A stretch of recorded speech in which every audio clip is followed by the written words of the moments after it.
네, 안녕하세요. 네, 반갑습니다. 자, 대선이 가까우면서 최근 들어서 부동산 공약들이 쏟아지고 있죠. 또 그뿐만 아니라 어제부터는 국회에서는 양도소득세 완화에 대한 논의가 시작되었다고 하는데요. 오늘은 그 내용 다뤄보면서 여러분들의 전략 세워보는 시간 가져보도록 하겠습니다. 자, 지금부터 시작해 볼까요? 자, 여러분들이 가장 관심사이기도 하죠. 물론 주택이 있는 분들의 경우는 관심이 있을 수도 있고 또 역시 무주택일 경우도 뭐 관심이 있을 수 있는 내용이죠. 자, 어떤 내용인지 한번 살펴보면 자, 국회에서 어제부터 양도세 완화에 대한 논의가 시작됐다라고 하는 내용인데요. 양도세는 여러 가지 내용들이 담겨져 있지만 그중에서도 이번에 논의가 되고 있는 내용으로 꼽히는 것은 바로 1주택자 비과세 기준 상향에 대한 내용이다라고 보실 수가 있겠습니다. 지금 여야가 공감대를 형성하고 있다라는 내용인데요. 이 내용을 보면은 현행은 어떻습니까? 1주택자의 경우는 9억이죠. 9억이 비과세 기준이 되겠는데 고가 주택의 기준이 되겠는데 이 기준을 12억까지 상향할 수 있게 지금 여야가 공감대를 형성하고 있다라는 내용이 되겠습니다. 그 내용에 따라서 여러분들이 또 전략을 세워봐야 되겠죠. 자, 먼저 현행, 자, 올해도 많은 양도세 기준이 변화가 있었는데요. 그 내용을 정리를 먼저 해보도록 할까요? 자, 올해 바뀐 내용들 하나하나 살펴보면 최고 세율 변경이 있었죠. 언제였습니까? 바로 올해 1월 1일이었죠. 기존 과세 표준 5억을 초과할 경우에는 기존에는 일괄적으로 42% 적용을 했었는데요. 올해부터는 어떻게 바뀌었죠? 올해 1월부터는 10억 원 초과를 신설을 하게 됐죠. 신설을 하고 10억 초과하는 경우는 세율을 42%가 아니라 45%까지 세율이 더 높아졌다라고 볼 수가 있겠습니다. 한번 여기 과세 표준표를 한번 살펴보겠는데요. 기존이었죠. 그러니까 작년 2020년 12월까지는 어땠습니까? 5억 이상만 되면은 세율이 42%였던 것이 올해 1월 1일부터는 어떻게 개정되었죠? 개정된 결과는 오히려 이렇게 세분화가 됐다. 5억에서 10억 구간이 42%, 그리고 10억 초과할 경우는 오히려 신설이 되면서 45%까지 굉장히 세율이 높아졌다라는 내용이 있었고요. 또 두 번째는 2년 미만 보유주택이 단일 세율이 변경됐다. 또 이건 언제였습니까? 얼마 안 됐죠. 6월 달입니다. 올해 6월 몇 개월 안 됐는데 또 변경이 있었다.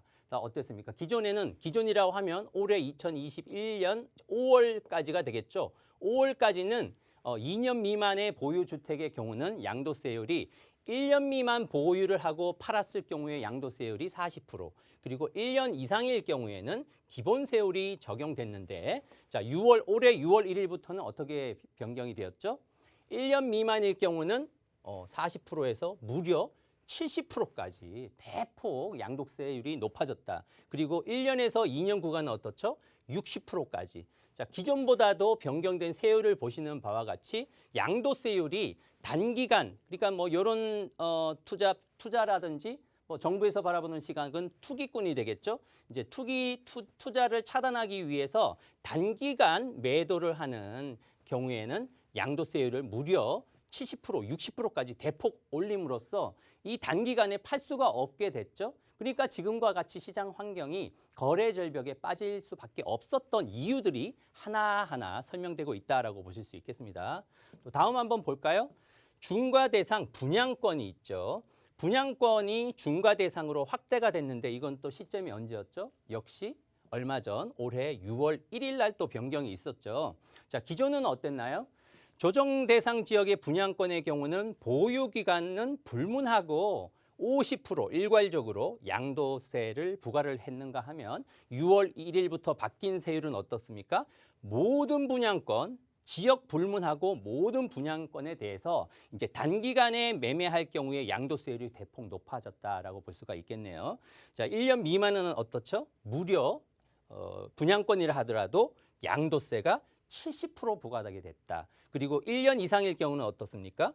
60% 부과되게 됐다. 자, 공통점들을 보면은 대부분 단기간에 매도를 오히려 차단하는 역효과가 발생되고 있다. 오히려 이런 정책을 양도세를 대폭 올렸을 때는 정부에서 기대하고 예상하기로는 양도세율이 높아지기 때문에 시중에 매물이 많이 쏟아질 거라고 예상을 했지만 뭐 기대와는 반하게 오히려 매물이 쏙쏙 들어가 버렸고 시중에 매물이 나오지 않음으로 인해서 오히려 가격은 상승하고 매물은 오히려 희소 가치가 높아지는 상황, 그런 상황이 벌어졌다. 그러니까 이런 상황을 우리가 규제의 역설이라고 하는 이유가 되겠죠.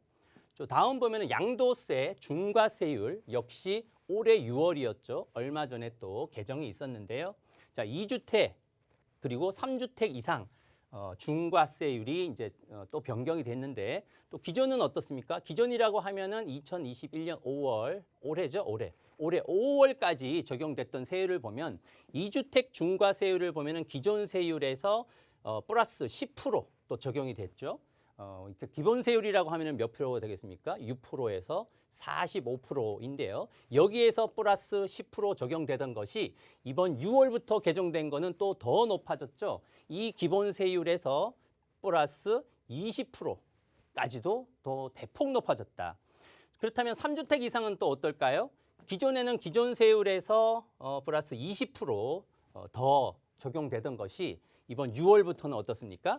기본 세율에서 무려 30%까지 적용된다. 그러면은 얼추 우리가 비율을 계산해 보면은 기본 세율 6에서 최저 6%에서 45% 적용된다고 봤을 때 여기서 30%를 더하면 어떻게 되겠습니까? 무려 36%에서 75%. 최고 세율이 3주택, 다주택 이상일 경우는 양도세가 무려 최고 세율이 75%. 양도세의 시세 차익의 75%니까 과연 팔 사람이 있을까요? 자, 오히려 양도세율이 높아짐에 따라서 시중의 매물은 더 거래 절벽에 왔다라고 볼 수가 있겠죠. 자, 분양권도 주택수에 포함하기로 했죠. 언제부터일까요? 올해 바로 1월 1일부터다. 예를 들어서 1주택, 주택이 하나 있고 분양권을 하나 또 가지고 있다, 보유하고 있다라고 한번 가정해 볼까요? 자, 1주택 비유가 이럴 경우에는 분양권도 올해 1월부터는 주택수에 들어가기 때문에 하나하나 해서 2주택이 되는 거죠. 2주택일 경우는 1주택 비과세 적용을 받을 수가 없다. 단 여기서 예외 규정은 일시적 2주택의 경우는 비과세는 적용을 한다라고 바뀌었고요. 그리고 올해 이전, 그러니까 작년까지죠. 2020년 12월까지 취득한 주택은 소급 적용은 받지는 않는다. 자, 다만 올해부터 분양권을 취득하는 경우는 주택수에 포함되는 규정으로 바뀌었다라고 볼 수가 있겠습니다. 자, 그리고 보유기간과 거주 요건도 세분화가 되기 시작했죠. 언제부터일까요? 올해 1월부터 또 세분화가 됐다. 자, 예를 들어 2주택 이상의 보유를 하고 있는 세대라고 봤을 때, 자, 2주택이라고 하면은 뭐 A라는 주택이 있고, 그리고 B라는 주택, 그리고 뭐 더 많은 분들은 뭐 C라는 주택 그 이상도 있을 수 있겠죠. 그럼 가장 먼저 예를 들어서 뭐 2018년도에 A라는 주택을 매수를 했고, 그리고 그 다음에 2019년도에 또 하나 B라는 주택을 보유를 하고 있고, 뭐 마지막으로 C라는 주택을 2020년도에 또 3주택을 보유하고 있다고 한번 가정을 해볼까요? 그럼 이번에 바뀐 내용을 보면은 1주택에 대해서 양도세를 비과세 받기 위해서는 이제 이 중에서 두 개를 팔아야 되겠죠. 예를 들어 2주택을 먼저 팔고 또 C라는 주택을 팔고 나면 A라는 주택이 남겠죠. 자, 기존에는 어떻겠습니까? A를 취득하는 시점부터 따져서 2년을 보유를 하면은 양도세가 비과세가 됐는데 올해부터는 바뀌었죠. 언제로 바뀌었습니까? 1주택이 되는 시점. 그러니까 C라는 주택을 매도한 시점이 뭐 올해였다. 올해 2021년 뭐 11월이다. 그러면 A라는 이 1주택에 대해서 비과세를 받기 위해서는 1주택이 되는 기점을 따져서 2년을 더 보유를 하게끔, 그러면 그만큼 A라는 주택을 빨리 비과세를 받을 수가 없는 상황이 됐다. 그만큼 규제들이 대폭 강화가 된 게 바로 현 정부다라고 볼 수가 있겠죠. 뿐만 아니라 공제율 적용도 기존에는 보유기간만 따졌는데 올해부터는 어떻습니까? 보유기간뿐만 아니라 거주기간도 따지게 됐다. 그만큼 세금을 절세할 수 있는 기회가 많이 줄어들었다라고 볼 수가 있겠습니다. 보시는 바와 같이 보유기간을 따지고 뿐만 아니라 거주기간을 따져서 이 공제율을 최대 각각 보유기간 10년 이상 보유했을 때 40% 공제율, 그리고 거주기간 10년 이상 거주를 했을 때 40%까지 적용을 받을 수 있게 또 세법이 강화가 됐다라고 볼 수가 있겠고요. 자, 국회에서 어제부터 여야 1주택 비과세 기준 상향에 대해서 공감이 좀 커지고 있다라고 말씀드렸죠. 자, 바로 15일 어제였죠. 국회 조세 소위에서 소득세법 개정안이 논의가 되고 있는데 지금까지 말씀드린 그런 양도세 전반이 아니고요. 자, 여기서 핵심은 바로 어제부터 논의가 되고 있는 내용은 뭐 요거 하나 정도라고 볼 수가 있겠습니다. 1가구 1주택자 양도소득세 비과세에 대한 고가주택 기준을 9억에서 12억으로 상향 조정을 해주겠다라는 내용에 대해서는 여야에서 뭐 공감이 형성됐다라고 볼 수가 있겠습니다. 자, 2008년부터 이 9억이라는 기준이 2008년부터 무려 지금까지 한 12년, 13년 동안 유지가 되고 있기 때문에 현실적이지 않다라는 공감대가 형성됐다라고 볼 수가 있겠습니다. 즉 국회에서 뭐 앞으로 지켜보시면은 고가주택, 1주택자의 비과세 요건, 고가주택의 기준이 9억에서 12억으로 상향 조정되는 거는 뭐 분명한 사실이 아닌가라고 정도는 여러분들이 알고 계시면 도움이 될 것 같습니다. 자, 오늘의 강의 마지막 요약인데요. 자, 그거보다 가장 중요한 거는 최근에 또 이슈가 되고 있는 부분이죠. 그게 뭡니까? 종합부동산세. 바로 다음 주 정도 22일이면 종합부동산세에 대한 고지서가 여러분들한테 날아오게 되는데요. 그러면은 적어도 22일부터 정부에서 발송을 하기 때문에 여러분들 손에 한 25일이면 받게 되는데 그 부분이 굉장히 지금 이슈라고 볼 수가 있겠죠. 자, 왜냐하면 지금 그 대선 후보, 유력 후보자 두 분이 계시는데 이분의 경우는 서로 정책이 극과 극이기 때문인데요. 자, 한번 살펴보면 자, 이재명 후보자의 경우는 오히려 지금 아주 대폭 높아진 종합부동산세, 보유세에서도 국토보유세가 또 추가적으로 도입된다라는 내용이기 때문에 지금 시점에 굉장히 관심도 가고 예민한 부분이다라고 볼 수가 있겠습니다. 다음 주에 여러분들이 종합부동산세 고지서를 받게 되니까요. 자, 이재명 후보자의 경우는 국토보유세를 도입을 하는데 민간 소유 모든 토지에 대해서 세금 부과 세율 현재 실효세율 0.17에서 1%까지 무려 한 정확하게는 0.58배나 높아지는, 그러니까 종부세, 보유세를 더 올리겠다라는 정책을 또 담고 있는가 하면 자, 국민의힘의 그 윤석열 후보는 어떻습니까?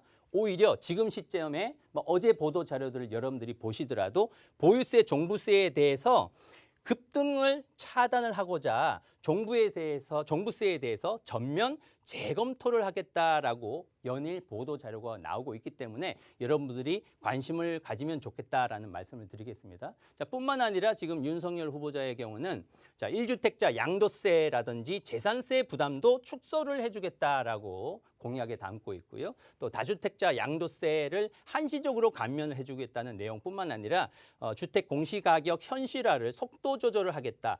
대부분이 지금 과도한 여러 가지 세금을 부담을 좀 경감을 시켜주는, 줄여주는 형태로 공약을 잡고 있기 때문에 지금 시점에서 여러분들이 국회에서 논의되고 있는 양도세 완화 내용과 그리고 대선을 앞두고 대선 후보자들의 요 내용, 세금 관련된 공약 사항을 참고하신다면 여러분들이 내 집 마련 그리고 재테크 전략을 세우시는 데 도움이 많이 되실 것 같습니다.